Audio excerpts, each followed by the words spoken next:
Your brother deserves it, Dad said. They gave him the house, the cash, the company. A month later, Mom texted, "Mortgage is due." I replied, "Ask your heir." I'm Megan, 32, and last month my phone lit up with a text from my mother. Mortgage is due.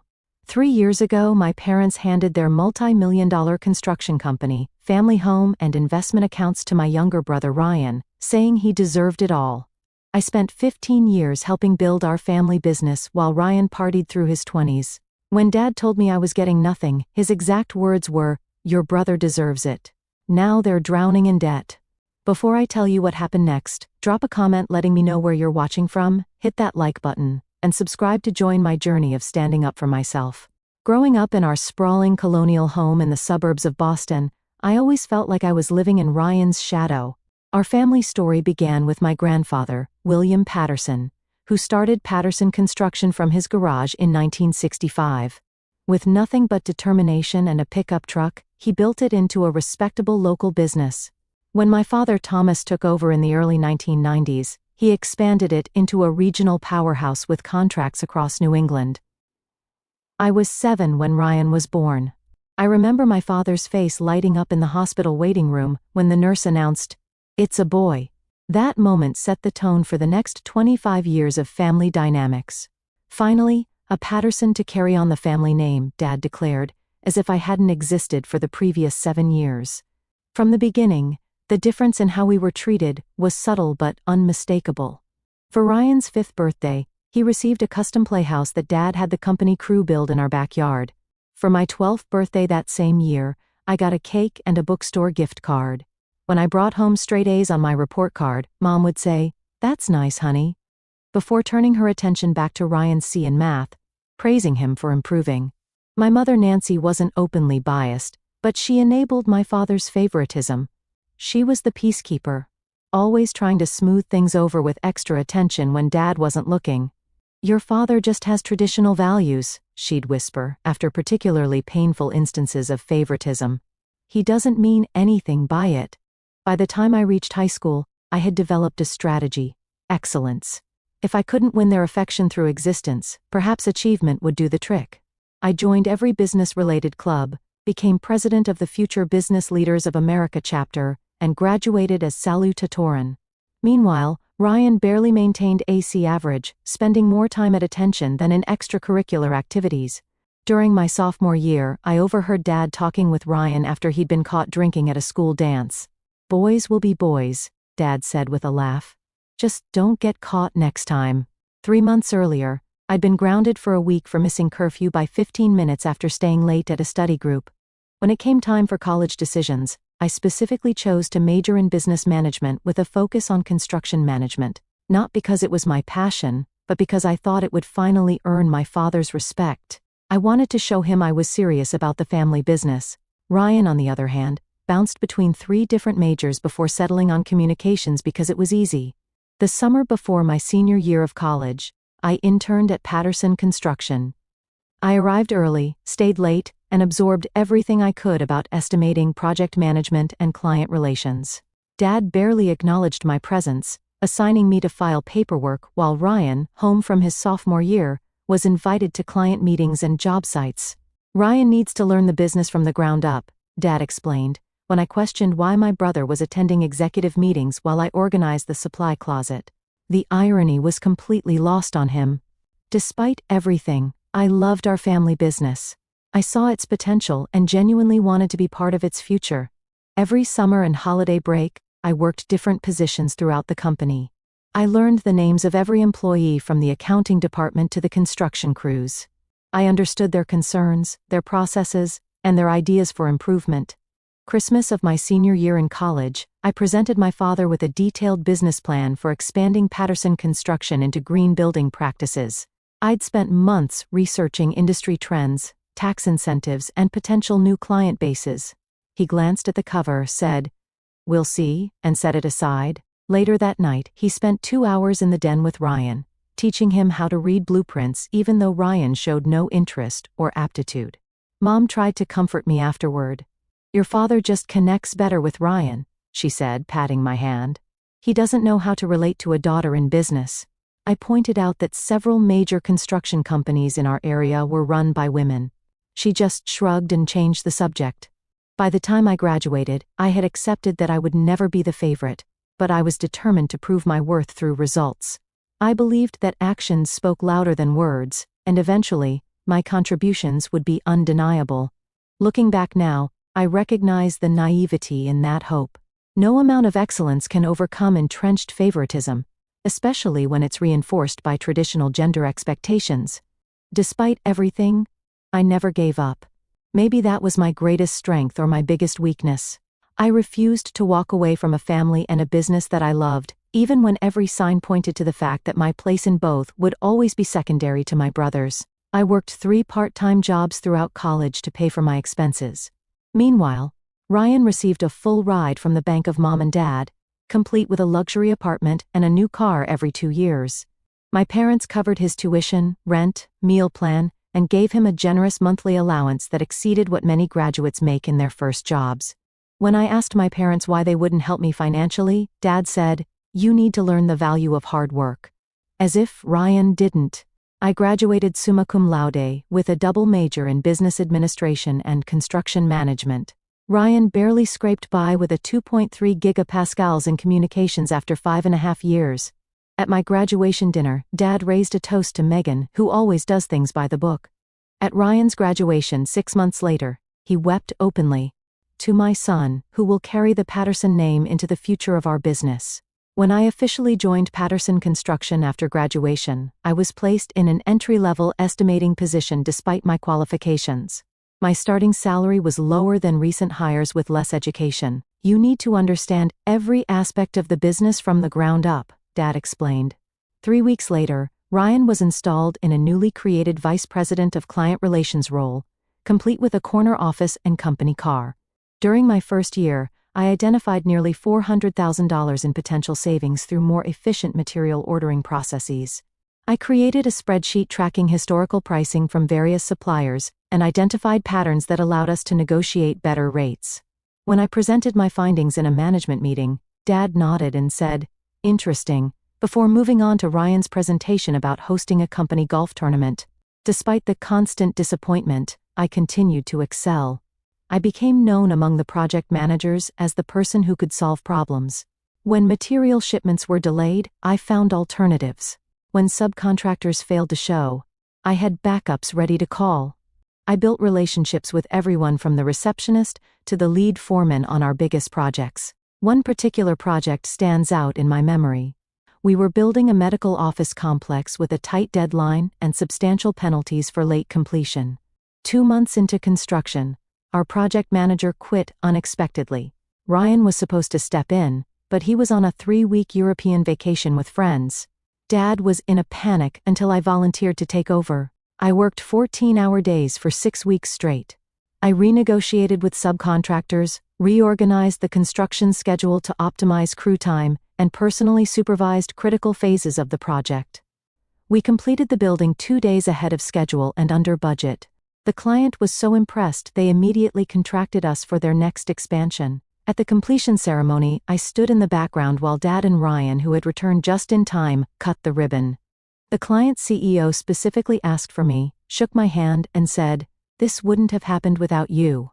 Dad overheard and looked momentarily uncomfortable before clapping Ryan on the shoulder and saying, "The Patterson men know how to deliver." Meanwhile, I lived modestly in a small 1-bedroom apartment, while Ryan purchased a waterfront condo using his executive compensation package. I brought lunch from home and drove a 10-year-old Honda, while Ryan expense accounted client lunches and drove a company-leased BMW. I built my savings account while Ryan accumulated credit card debt that my parents periodically paid off. The company continued to grow, largely due to the systems and client relationships I developed. I created a new division focusing on sustainable construction that attracted prestigious clients concerned about environmental impact. These projects carried higher profit margins and built our reputation as an innovative firm. Dad took credit for the initiative in industry publications, despite having initially dismissed my proposal. Ryan's contributions were less tangible. He was the face at charity galas and golf tournaments. He charmed the wives of clients at holiday parties. He was photogenic in company marketing materials. When he did manage projects, they typically ran over budget and behind schedule, requiring other managers, usually me, to step in and salvage them. During my 5th year with the company, we faced a major crisis. A significant commercial project was on the verge of collapse after Ryan approved design changes, without calculating the structural implications. The client was threatening legal action, and our reputation was at stake. Ryan was conveniently sick the week this all came to light. I spent 2 weeks negotiating with architects, engineers, and the client to find a solution. I secured additional financing, brought in specialized subcontractors, and personally supervised the remediation work. The project was saved, albeit with reduced profit. When the dust settled, Dad called me into his office. For a moment, I thought recognition was finally coming. "You've done good work cleaning up the situation," he said. "But in the future, consult with me before making financial commitments of this magnitude. Ryan made a mistake, but he's learning. We need to support him while he grows into his role." I sat there, stunned into silence. 10 years of dedication, and I was still being treated as subordinate to my brother who couldn't be bothered to show up when things got difficult. That night, I seriously considered leaving the company for the first time. But I'd invested so much of myself in Patterson Construction that walking away felt like admitting defeat. Besides, where would I go? This was the family business. My business too. Or so I thought. The evening that changed everything began normally enough. Mom invited Ryan and me to Sunday dinner, saying Dad had an important announcement. I assumed it was about the new office building we were planning, or perhaps the expansion into the commercial real estate market I'd been researching. I arrived 15 minutes early as usual, bringing a bottle of Dad's favorite scotch. The house I grew up in looked the same as always. Immaculately maintained 4-bedroom colonial with the Patterson Construction sign proudly displayed near the driveway. 25 years of business success had allowed my parents to add a sunroom, swimming pool, and extensive landscaping to the property I still thought of as home. Ryan arrived 20 minutes late, offering no apology. Mom fussed over him as if he'd returned from war rather than the short drive from his condo. Dad beamed with pride when Ryan mentioned he'd just put a deposit down on a boat. No one asked about my recent successful negotiation of a contract that would secure work for the company for the next 3 years. During dinner, Dad cleared his throat and raised his glass. "I've been thinking about the future of Patterson Construction," he began. "I'm not getting any younger, and it's time to plan for succession." My heart quickened. This was the moment I'd been working toward. After 15 years of dedication, surely Dad recognized my contributions and commitment. "Your mother and I have decided it's time to start stepping back from day-to-day operations," he continued. "We want to travel, enjoy our golden years, and watch the business continue to thrive under new leadership." I sat up straighter, mentally reviewing the transition plan I'd been quietly developing for years. "Therefore," Dad said, turning toward Ryan, "we've decided to transfer ownership of Patterson Construction to Ryan, effective immediately." The room started spinning. I gripped the edge of the table. Additionally, Dad continued as if he hadn't just shattered my world. "We'll be transferring the house and our investment accounts to Ryan as well. He'll need these assets to secure the company's future growth." "What about Megan?" Mom asked quietly, the first indication that perhaps this hadn't been a unanimous decision. Dad barely glanced my way. "We're offering Megan a generous severance package in recognition of her years with the company. 3 months' salary and her company car. That's it?" I finally found my voice. 15 years of my life, and I get 3 months' pay while Ryan gets everything? "Your brother deserves it," Dad said firmly, his tone indicating the matter was settled. "He's a Patterson man. The company should stay with the family name." "I'm a Patterson too," I said, my voice shaking. "Until you marry," Dad replied dismissively. "Besides, Ryan has a vision for the company's future." Ryan smirked across the table. "Don't worry, sis. I might find a place for you in the new organization, maybe in HR or something." I looked at Mom, hoping for support, but she stared at her plate. "We just want what's best for the company," she murmured. "What's best for the company?" I stood up, knocking my chair backward. "Ryan doesn't know the first thing about running this business. He can't read a balance sheet, he's never completed a project on time, and half the crews refuse to work with him because he doesn't know what he's talking about. That's enough." Dad slammed his hand on the table. "This decision is final. The paperwork has already been prepared. Did you ever intend to include me in the company's future? I asked, tears threatening. Dad's expression softened slightly. Megan, you're smart. You'll land on your feet. But Patterson Construction needs a Patterson at the helm. It's tradition. A male Patterson, you mean? I said bitterly. Don't make this about gender, Ryan interjected. It's about who Dad trusts to carry on his legacy. I looked around the table at my family, Dad resolute in his decision, Mom, unwilling to challenge him. Ryan, barely containing his triumph. 32 years of trying to prove myself, of loving people who would never value me equally, crashed down around me. Congratulations on your retirement, I said coldly to my parents. And congratulations on your inheritance, I added to Ryan. I hope you all get exactly what you deserve. I walked out without looking back, ignoring my mother's calls to return. In my car, I finally let the tears come, not just for the lost inheritance, but for the recognition I'd never receive, for the wasted years trying to earn love that should have been unconditional. The next morning, I submitted my resignation effective immediately. Dad called, not to apologize, but to remind me about the non-compete clause in my employment contract. You can't work for any competitor within 100 miles for 2 years, he said, as if that was his primary concern. I wouldn't dream of it, I replied before hanging up. I cleared out my office on a Sunday when no one would be there. 15 years of work fit into 2 cardboard boxes. As I took one last look at the company I'd helped build, I made myself a promise. I would never again allow my worth to be determined by someone else's inability to see it. The first month after leaving Patterson Construction was the hardest. I rented a furnished apartment in Chicago as far from Boston as I could reasonably go while still staying in the construction industry. Each morning, I woke up questioning my decision. Each night, I reminded myself that staying would have slowly destroyed my soul. I allowed myself 2 weeks to grieve. I cried, I screamed into pillows, I wrote scathing letters to my family that I never sent. Then I got to work rebuilding my life from scratch. The severance package barely covered my first month's rent and security deposit. I dipped into my savings to furnish my apartment minimally and set up my new business, Patterson Consulting. Keeping my name was a small act of defiance. I created a website, business cards, and a LinkedIn profile emphasizing my experience without mentioning it was family business. Cold calls and networking events became my daily routine.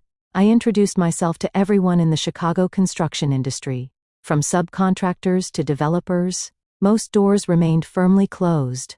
Construction consulting from an unknown woman in a male-dominated industry wasn't an easy sell. My first client came through pure desperation, theirs, not mine. A mid-sized developer had fired their project manager mid-construction and needed immediate help. The project was 3 months behind schedule and significantly over budget. I offered to work for a reduced fee with a bonus structure tied to getting the project back on track. For 6 weeks, I worked from 6 a.m. until midnight. I renegotiated with subcontractors, reorganized the construction schedule, and identified costly mistakes in the original plans. By the end, we had cut the delays in half and identified enough savings to offset the previous overruns. The developer was impressed enough to refer me to 2 colleagues. Suddenly, I had a small client base and positive references. I created a niche for myself, the construction consultant you call when things go wrong. I marketed myself as a problem solver rather than competing directly with established project management firms. 4 months into my new venture, I received a call from Martin Chin, Patterson Construction's former head estimator. I quit, he announced without preamble. Ryan fired Dolores and Jim last week, said they were too expensive after 30 years with the company. I couldn't stay after that. Martin filled me in on the changes Ryan had implemented. Experienced project managers replaced with his fraternity brothers. Reliable subcontractors dropped in favor of cheaper alternatives. The sustainable construction division I'd built was dismantled because Ryan thought it was too complicated. The place is falling apart, Martin concluded. Your father is trying to keep his hands off, but he looks physically ill every time he visits the office. I thanked Martin for the information but maintained my boundary. Their business was no longer my concern. Still, I couldn't help but feel validated by the news. It wasn't personal satisfaction I felt, but professional vindication. The skills and knowledge I'd brought to Patterson Construction had been valuable, whether my family recognized it or not. As my first year in Chicago progressed, so did my business. I hired 2 assistants and moved into a small but professional office space. I developed a reputation for honesty and results. Unlike my father, who believed in hierarchical management, I created collaborative relationships with clients. I explained my recommendations clearly and involved them in decisions rather than dictating terms. This approach resonated particularly well with female developers and project owners, a growing demographic in the industry. By my 15th month in Chicago, I had a waiting list of clients and was considering expanding my team. Meanwhile, updates from former colleagues painted an increasingly dire picture of Patterson Construction. Ryan had secured several large contracts by underbidding competitors, not realizing the projects would operate at a loss. Quality issues emerged as inexperienced managers failed to properly supervise subcontractors. 2 major clients had filed lawsuits over delays and defects. I maintained professional distance from these problems, but I couldn't help feeling a twinge of sadness. Patterson Construction had been my grandfather's legacy. Hundreds of families depended on the company for their livelihoods. Ryan's mismanagement wasn't just hurting our family. It was affecting innocent employees who had been loyal for decades. One evening I received an email from Barbara, my parents' neighbor for 20 years. She wrote that there were rumors about my parents experiencing financial difficulties. Their country club membership had lapsed, and they had canceled their annual vacation. The company trucks no longer had the Patterson logo prominently displayed. Instead, they were plain white, with minimal identification. I nearly called my mother that night, but stopped myself. They had made their choice. They had entrusted everything to Ryan, believing that sharing their DNA and gender made him more worthy than my years of demonstrated competence. Whatever consequences came from that decision were theirs to bear. Instead, I channeled my energy into growing my business. I expanded into preventative consulting, helping developers avoid the costly mistakes I'd seen repeatedly in troubled projects. I developed a training program for new project managers based on practical experience rather than textbook theories. I hired 3 more consultants, all women with extensive construction experience, who had faced similar barriers in traditional companies. By the end of my second year in Chicago, Patterson Consulting had become a respected name in the Midwest construction industry. I had proven to myself that my success at Patterson Construction hadn't been a fluke or the result of nepotism. If anything, I had succeeded there despite the obstacles placed in my path. I bought a small but elegant condo in a historic building, my first real home that was truly mine. As I unpacked my belongings, I found a photo of my grandfather standing in front of his first Patterson Construction truck. His expression showed the same pride and determination I now felt. In that moment, I realized I was carrying on his true legacy, not through a name on a building, but through the values of hard work, integrity, and resilience he had embodied. That night, I slept better than I had in years, finally at peace with my new path. I had no idea that the next morning would bring my past crashing back into my carefully reconstructed life. Ryan's approach to running Patterson Construction could best be described as a toddler playing with blocks, knocking down established structures for the sheer pleasure of destruction, with no plan for rebuilding. Within the first 6 months of his leadership, he'd made changes that undid decades of careful business development. His first major decision was firing the company's long-standing accounting firm, replacing them with his college roommate's brother who had just received his CPA license. The new accountant, eager to please and inexperienced with construction industry specifics, failed to properly track job costs across multiple projects. By the time tax season arrived, the company's books were in such disarray that they had to hire a forensic accountant at tremendous expense. Ryan's next brilliant move was restructuring the management team. He eliminated the positions of 3 project managers who had been with the company for over 20 years, claiming they were resistant to fresh ideas. In their place, he hired 4 friends from his fraternity days, none of whom had construction experience. He created new executive titles like Chief Innovation Officer and Director of Brand Experience, complete with 6-figure salaries and company vehicles. The Patterson Construction Office, once a model of efficient operation, transformed into something resembling a frat house. Ryan installed a ping-pong table and kegerator in the conference room, claiming it would boost creativity. Monday morning staff meetings were replaced with vision sessions where Ryan would ramble about his ideas for company expansion while his newly hired executives nodded enthusiastically. Meanwhile, actual construction projects floundered without proper oversight. The Green Building Division one had established, which accounted for nearly 30% of company revenue, was dismantled because Ryan found the certification requirements too complicated. Long-standing clients who had specifically sought out Patterson Construction for sustainable building options took their business elsewhere. Ryan's approach to winning new business was equally disastrous. He slashed bid prices to undercut competitors without understanding the actual costs involved. Patterson Construction began securing contracts that were guaranteed to operate at a loss before the first shovel hit dirt. When estimators tried to explain the problem, Ryan accused them of being negative and not seeing the big picture of growing market share. The company fleet, once maintained on a careful schedule, fell into disrepair as Ryan redirected the maintenance budget to lease a new Porsche as his client development vehicle.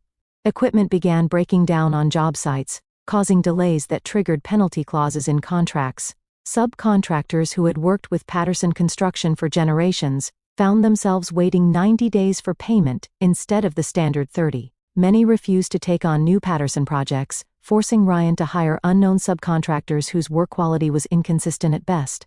By the 9-month mark, the company's cash reserves, built up over decades of careful management, had been depleted. Ryan began using the company's line of credit to cover regular operating expenses, a cardinal sin in construction management. Interest payments alone were eating up thousands each month. My parents, who had planned to enjoy a comfortable retirement, found themselves increasingly drawn back into the business as problems multiplied. Dad would stop by job sites, wincing at obvious quality issues, but hesitant to undermine his son's authority. Mom started handling accounts payable again when vendors began calling the house demanding payment. Still, they made excuses for Ryan's performance. "He's still earning," Dad would tell concerned employees. "The market is challenging right now," Mom would explain to friends when they asked why Patterson trucks were disappearing from local job sites. The company's reputation, built over 3 generations, eroded rapidly. General contractors who had previously specified Patterson for their projects began looking elsewhere. The company's bonding capacity, its ability to secure the performance bonds required for larger projects, was downgraded due to financial instability, limiting the size of projects they could bid on. 12 months into Ryan's leadership, the first lawsuit arrived. A commercial client sued for substantial damages when structural issues emerged in a recently completed office building. Investigation revealed that Ryan had approved substituting lower-grade materials than those specified in the contract to save costs. The company's insurance carrier initially denied the claim, citing willful negligence. A second lawsuit followed when an apartment complex Patterson had built developed extensive water damage. The source was traced to improperly installed flashing, a basic construction element that any experienced project manager would have verified. The settlement depleted what remained of the company's cash reserves. Around the 15-month mark, Ryan made his most catastrophic decision. Without consulting financial advisors, he used the company's remaining borrowing capacity to purchase an adjacent property for a planned headquarters expansion. The timing couldn't have been worse. The commercial real estate market was at its peak, and he paid well above market value. Within 6 months, property values declined, leaving the company upside down on the loan. The personal spending continued unabated. Ryan bought a boat, then a vacation property in Florida. He took business development trips to Las Vegas and the Caribbean. Company credit cards were maxed out at high-end restaurants and luxury hotels. With the business hemorrhaging cash, Ryan began tapping into my parents' personal finances. First came short-term loans from their retirement accounts, then mortgaging the family home that had been paid off for years. Finally, liquidating investment accounts that had been intended to fund their retirement. By the 18-month mark, my parents' comfortable retirement had transformed into a financial nightmare. The company was operating at a significant monthly loss. Their personal savings were depleted. The family home, once a symbol of success, now had a mortgage with payments they couldn't afford. Dad, who had planned to spend his days golfing, was back on job sites at 68 years old, trying to salvage troubled projects. Through former colleagues, I heard that my father had aged 10 years and 18 months. His confident stride had become a worried shuffle. My mother had developed anxiety-related health issues, the stress manifesting physically in high blood pressure and insomnia. Ryan, meanwhile, remained in denial. He blamed the economy, disloyal employees, and demanding clients for the company's problems. He refused to acknowledge his role in the disaster, continuing to draw his executive salary, even as the company fell behind on payroll for regular employees. The final straw came when the bank called the company's line of credit due to multiple covenant violations. With no cash to pay it off and no assets left to pledge, Patterson Construction faced imminent bankruptcy. The business my grandfather had started from nothing, that my father had built into a regional powerhouse, and that I had helped modernize for the future, was weeks away from collapse. That's when my phone lit up with a text from my mother. "Mortgage is due. Can we talk?" The text from my mother arrived at 7:13 a.m. on a Tuesday. "Mortgage is due. Can we talk?" My first instinct was to ignore it. After all, I hadn't heard from her in nearly 2 years except for a generic Christmas card and birthday text. But curiosity got the better of me. What did mortgages due even mean? The family home had been paid off for over a decade. I responded with a single question mark. 3 disappeared immediately, then disappeared, then reappeared. Finally, we had to take out a mortgage to help the company. "We can't make this month's payment." I put my phone down and went about my morning routine. Coffee, shower, professional attire. The familiar rhythm helped me process this unexpected intrusion from my past. By the time I reached my office, 3 more texts had arrived. "Please, Megan. We're in trouble. Ryan says it's temporary. Your father won't admit it, but we need help." I muted the conversation and focused on my day's appointments. I had a prospective client meeting, 2 project site visits, and a proposal to finalize. My business was thriving precisely because I maintained professional boundaries and focused on solutions rather than drama. My family's financial problems were not my emergency. But, as the day progressed, the texts continued. By afternoon, even my father had messaged, "We need to talk. Business matter." Coming from a man who had effectively disowned me from the family business, the irony was almost laughable. After my last meeting, I sat in my office overlooking the Chicago skyline and contemplated my options. I could continue ignoring them, which would be justifiable given our history. I could send money to cover the mortgage payment, which would enable their dysfunction without addressing the underlying issues. Or I could engage, but set clear boundaries. I decided on the third option, not out of family obligation but professional curiosity. How bad had things actually gotten? I called my mother at exactly 5:30 p.m. She answered on the first ring. "Megan. Thank God.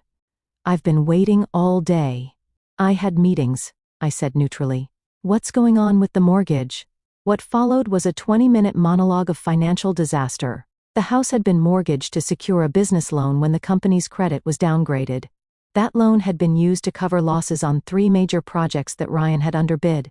The monthly payment was $4,300, substantial for a couple whose retirement income had been decimated by Ryan's business loans from their personal accounts. "We're 3 months behind," Mom admitted. "The bank called yesterday. They're starting foreclosure proceedings next week if we don't catch up." "Where's Ryan in all this?" I asked. A pause. "He's trying his best," she said unconvincingly. "The market is challenging right now. Mom, I work in the same industry. The market is booming. Well-run construction companies can't hire fast enough to keep up with demand." Another pause, longer this time.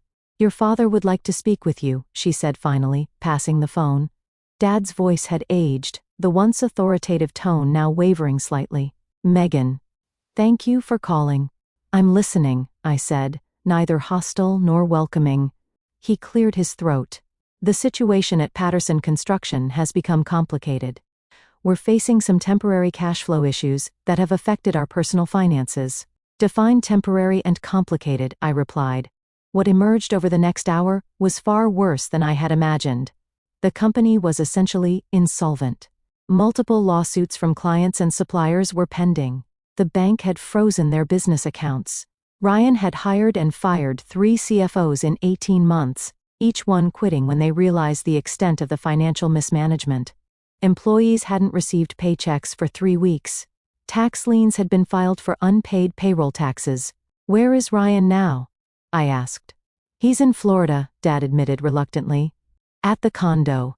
He says he's meeting with potential investors, but he trailed off. But he's probably on his boat, I finished. Dad didn't confirm or deny. Instead, he got to the point. We need your help, Megan. Financial help? I asked. More than that, he said. We need you to come back. To help us salvage what's left of the company. I nearly dropped the phone. After everything that had happened, after giving Ryan everything and me nothing, they wanted me to return and fix his mess? You want me to rescue the company that you told me I didn't deserve to be part of? The bitterness I thought I'd processed bubbled up unexpectedly. I made a mistake, Dad said quietly. We all did. But this isn't just about us anymore. There are 47 families depending on Patterson Construction for their livelihoods. People who did nothing wrong except trust our family to lead responsibly. He was playing the guilt card expertly, appealing to the sense of responsibility he had instilled in me. The worst part was, he wasn't wrong. Innocent employees were suffering because of my family's poor decisions. What exactly are you proposing? I asked. Come back as coup, he said. Full authority to make whatever changes are necessary. Ryan will step back to a business development role only. And my ownership stake? A hesitation. We could offer you 20% of the company. I laughed out loud. 20% of a company that's effectively bankrupt? That's your offer after I built a successful business from scratch while Ryan drove yours into the ground. 30%, Dad countered weakly. This call is over, I said. If you're serious about my help, have your lawyer draw up papers for 51% ownership, transferable to me immediately upon verification of the company's financial position. Otherwise, good luck with the foreclosure. Megan. Be reasonable, Dad started. I am being reasonable. You're asking me to leave a successful business I built to rescue one that you explicitly told me I didn't deserve to own. My terms are non-negotiable. I'll talk to your mother, he said finally. Do that. And while you're at it, talk to Ryan. Explain that his vacation is over. If I come back, he works under my direction or not at all. After hanging up, I sat in my quiet office, watching the Chicago lights come on as dusk fell. The conversation had left me shaken, not because of their predicament, but because of my response to it. 2 years ago, I would have immediately rushed to help regardless of the terms. I would have sacrificed my own interests to save the family business out of a misplaced sense of duty. Now, I understood my worth. I had built something valuable on my own terms. If my family wanted to access my skills and experience, they would have to acknowledge that value appropriately. No more giving everything and receiving nothing in return.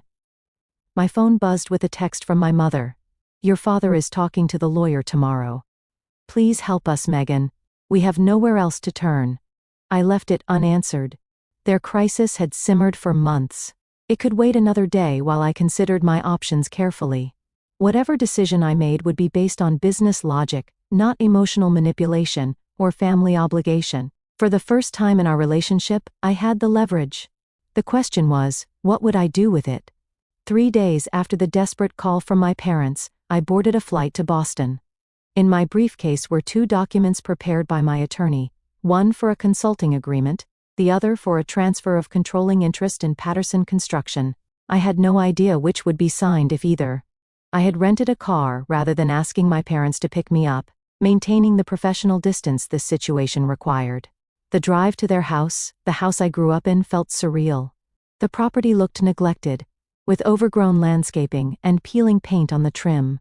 The Patterson Construction sign, near the driveway, was gone. My mother opened the door before I could knock, pulling me into a tight hug that I didn't return. My father stood awkwardly in the entryway, looking older and smaller than I remembered. Ryan was noticeably absent. Where's Ryan? I asked after minimal pleasantries. He's coming, Dad said, checking his watch. He should be here soon. We moved to the living room where financial documents were spread across the coffee table, bank statements, legal notices, tax forms, the physical evidence of their financial collapse. Before we begin, I said, I need to understand exactly what I'm walking into. I want to see everything. Bank statements, credit card bills, loan documents, lawsuits, tax notices. Everything. For the next 2 hours, my parents walked me through the disaster. The company had over $3,700,000 in debt, with virtually no assets remaining. Suppliers were refusing deliveries without upfront payment. 3 major clients had terminated contracts due to delays and quality issues. The family home had a $780,000 mortgage with no payments made in 4 months. Where did all the money go? I asked, although I already knew the answer. Dad hesitated, but Mom spoke up. Ryan made some questionable decisions. As if on cue, the front door opened, and Ryan strolled in. He was tanned from his Florida business trip, designer sunglasses perched on his head. He stopped short when he saw me. "Family reunion?" he said, with forced casualness. "Nobody told me Megan was coming." "Sit down, Ryan," I said. "We're discussing how you destroyed a 3-generation family business in less than 2 years." His face flushed. "That's not fair. The market conditions." "Save it," I interrupted. "I've seen the numbers. This has nothing to do with market conditions and everything to do with incompetence and embezzlement." "Embezzlement? That's a serious accusation," he blustered. I pulled out a document from my briefcase, a spreadsheet I had prepared analyzing his personal expenditures charged to the company. Country club memberships, first-class flights, the boat, the Florida condo. All purchased with company funds, while projects were failing, and employees weren't being paid. Ryan looked to our father for support, but Dad stared at the floor. "I was entitled to compensation as CEO," Ryan tried. "Not when the company is insolvent," I countered. "That's textbook fraudulent conveyance, possibly criminal depending on how the funds were documented." The color drained from his face. For perhaps the first time in his life, Ryan realized he couldn't charm or bluster his way out of a situation. "I've reviewed everything," I said, addressing my parents while ignoring Ryan. "There are 2 options on the table. Option 1. I come in as a consultant, charging my standard rates to develop a restructuring plan that you implement. Option 2. I take controlling interest in the company, 51%, and full authority to execute whatever changes I deem necessary." "This is ridiculous," Ryan interjected. "You can't just waltz in and take control of my company." "Your company?" I raised an eyebrow. "The company you ran into the ground? The company that's weeks away from bankruptcy?" "That company." "Megan is right," Dad said quietly. We all turned to him in surprise. "We gave you every advantage, Ryan. Resources, opportunities, authority, and you squandered all of it." It was the first time I'd ever heard my father criticize Ryan directly. The shock silenced even Ryan. "We'll take option 2, Dad continued. "Full control to Megan." Ryan started to protest, but Dad held up his hand. "It's done, Ryan. If you want any hope of salvaging your reputation or staying out of legal trouble, you'll cooperate fully with whatever Megan decides." My mother nodded in agreement, tears in her eyes. I pushed the ownership transfer documents across the table and my parents signed without further discussion. Just like that, I became the majority owner of Patterson Construction. "Now what?" Ryan asked sullenly. "Now the real work begins," I replied. "Tomorrow morning, 7 a.m. at the office. Everyone, including you, Ryan." The next morning, I arrived at Patterson Construction headquarters at 6:30 a.m. The building that had once been a source of family pride looked shabby and neglected. Inside was worse: disorganized paperwork, outdated computers, empty desks where longtime employees had once sat.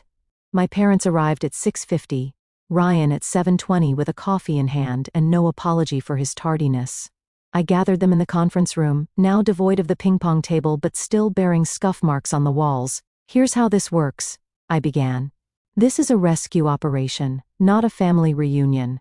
I'll make decisions based on what's best for the company's survival, not anyone's feelings or expectations. Anyone who can't accept that should leave now." No one moved. "Good.